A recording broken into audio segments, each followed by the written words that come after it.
By 1943, the Battle of the Atlantic had stretched into its fourth relentless year, the longest, most vital struggle of the Second World War. It was not fought for land or glory but for survival itself. Across those cold, merciless waters ran the lifeline that kept Britain alive. Every loaf of bread on a London table, every shell fired in Tunisia, every tank that rolled off a landing craft, all depended on the merchant ships that dared to cross the Atlantic under the constant threat of German U-boats. When the war began in 1939, Adolf Hitler's U-boat fleet was modest, barely 50 submarines, most of them short-range coastal types. But within 3 years that number had multiplied into hundreds. The Kriegsmarine's wolf packs prowled the sea lanes in coordinated attacks, each submarine striking in the darkness before vanishing beneath the waves. Every month, they sank more Allied tonnage than the shipyards could replace. Flames often lit the mid-Atlantic nights as convoys burned on the horizon, survivors clinging to wreckage as periscopes slipped silently away beneath the waves. The Royal Navy fought desperately to adapt. Convoys were now escorted by destroyers and corvettes, small but swift ships armed with sonar and depth charges. Yet the ocean was vast. Even with escorts, there were limits to what could be protected. Beyond a few miles, the Atlantic swallowed everything, leaving ships alone in a gray wilderness where an unseen enemy waited. From the beginning, air power promised an answer. Aircraft could see farther than ships, move faster, and strike without warning. But in the early years, Britain's coastal command faced one critical problem: range. Even the best long-range patrol planes from Britain could cover only a narrow band of ocean before fuel forced them to turn home. Beyond that lay a deadly stretch of sea the crews called the Black Gap, a 1,000-mile void between Newfoundland and Iceland where no Allied aircraft could reach. Convoys passing through this airless zone were on their own, hunted, helpless, and often doomed. In this desolate region, U-boats ruled. They surfaced at night to charge their batteries, their dark hulls invisible against the water. The diesel hums were low, rhythmic, a sound that haunted every sailor who survived a torpedo strike. Some convoys lost a third of their ships in a single night. Each sinking meant lives gone, food lost, and time slipping away in a war that could not be won without supplies. To the German submarine captains, this period became known as Die glückliche Zeit, the happy time. For the Allies, it was a nightmare. Britain's fuel and food stocks dwindled. The factories that armed the free world slowed as resources dried up. The entire Allied war effort, from the deserts of North Africa to the snows of the Soviet front, depended on a single fragile artery of steel and salt water. In London, Winston Churchill received daily tonnage reports that charted how much shipping had been lost. Each red line that rose meant another convoy sunk. In his memoirs, he later admitted, "The only thing that ever really frightened me during the war was the U-boat peril." He knew that if the Atlantic lifeline was cut, Britain would starve, and the invasion of Europe would die before it began. But in 1943, change was stirring beneath the despair. Across Britain and North America, a vast technological and industrial response was unfolding. Scientists and engineers were reimagining the sea war from the sky. Radar, once confined to ground towers, was now small enough to fit into aircraft. High-frequency direction finding, known as HFDUF, could intercept and triangulate U-boat radio signals as they coordinated attacks. And from a small group of inventors came the Lee Light, a 22 million candela searchlight mounted beneath aircraft capable of turning night into day in a single flash. But none of these advances mattered without the right aircraft to carry them, and the crews, willing to fly into the storm. Across the windswept bases of coastal command and from Cornwall to Iceland, air crews trained, waited, and flew into the gray. They were men of every background, pilots who had once flown civilian routes, engineers fresh from the factories, and navigators still learning the art of reading instruments through fog and ice.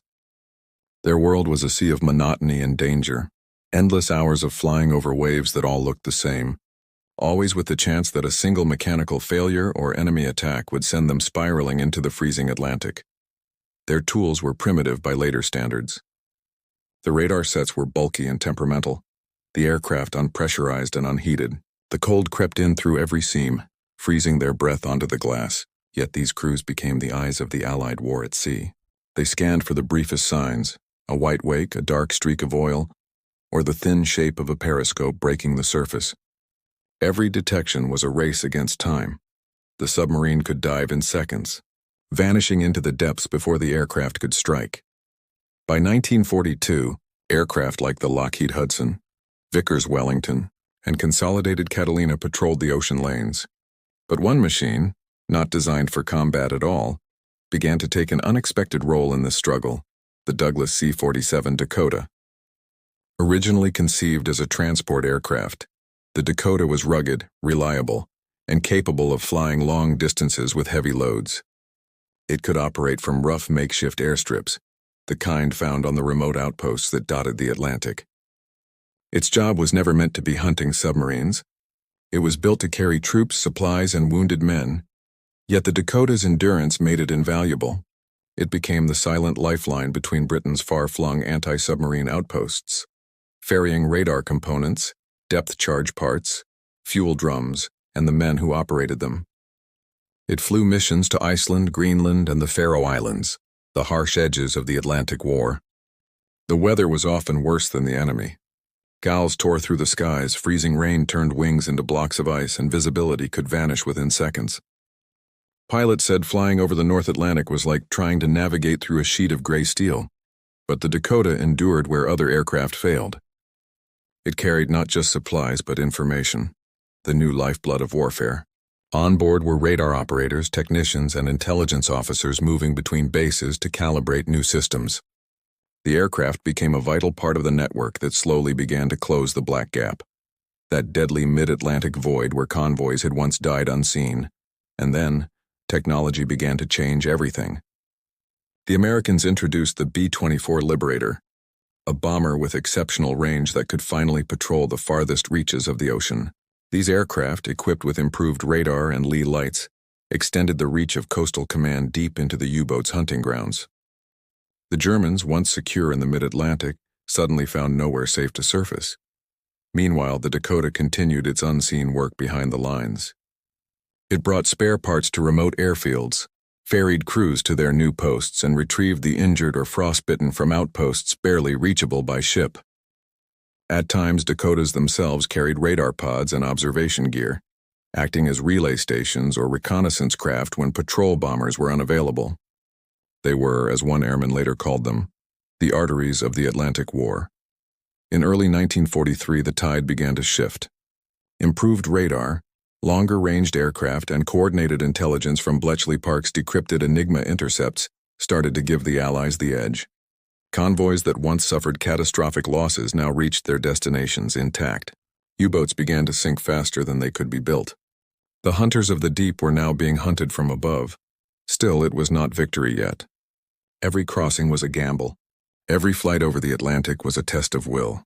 For the men aboard those Dakotas and Liberators, survival depended not just on technology, but on endurance, the ability to keep going when everything froze, when the engines coughed, when the sky itself seemed to turn against them. And through that struggle, the Dakota proved something remarkable, that even a workhorse could become a weapon. It was not built for glory but for persistence, and in that persistence, it helped turn the tide of one of the most decisive battles of the Second World War. As 1943 deepened, a new chapter began, one not only of machines but of men who adapted, innovated, and fought to reclaim the sea. The Atlantic was no longer just an ocean. It had become a battlefield of technology, patience, and invisible war. In the war over the Atlantic, there was no glamour, no swift victories, and no cheering crowds. It was a cold, grinding struggle fought by men who lived with the constant rhythm of engines and the endless hiss of the sea beneath them.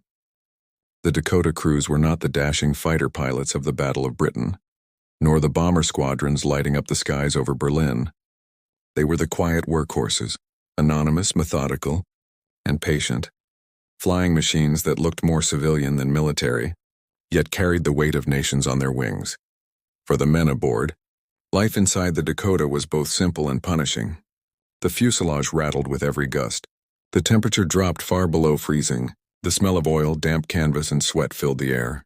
There was no armor, no pressurization, just the groan of the engines and the monotony of gray horizon stretching endlessly in every direction. On long-range ferry or patrol flights, they ate from tin cans, spoke little, and trusted instruments more than sight. Navigation was an act of faith. A single miscalculation could mean drifting hundreds of miles off course into the ocean's oblivion.